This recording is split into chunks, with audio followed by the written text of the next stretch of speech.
Once they start to grow with Krishna, they're all thrilled that he's there. And one phenomenal moment happens. So I told you about Radha being crowned, and then Radha and Krishna have a secretive marriage, which even the gopis don't attend. Nobody knows about it. Much later comes a point in Vrindavan when one fine night on Purnima, Sharad Purnima, which is the Purnima that comes 5 days after. 2 Purnimas in the year are called as Sharad Purnima because they come in Sharad Ritu.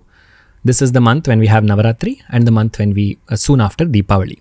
So that is basically Ashvija Masam and Kartika Masam. Both these Purnimas are called as Sharad Purnimas.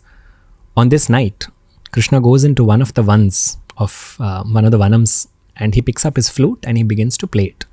Krishna goes alone. He is playing this somewhere far away. All of these gopis are involved in samsaram. They are all involved in their own worlds. They all have homes. They all have people to take care of. They are involved in whatever ways. May all of them hear the call. Only they can hear the flute. Their families and others cannot. And this is the beginning of the, I will not say this is the beginning of the Rasa Leela. This is the beginning of this Leela. What is Leela then? Leela is a way in which Bhagavan shows his Swarupam. He shows his Anugraham, his grace, how he is about to bless these people. Because these were people that wanted him and him alone. And this is their moment of mukti.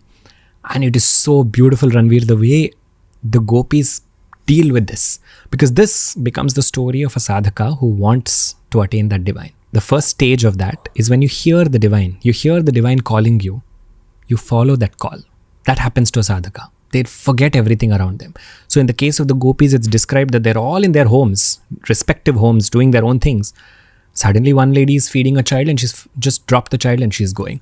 Another lady was cooking. She's not bothered that something is there cooking. She's left. The third lady was serving her husband and in-laws. She just walked out and she followed that call.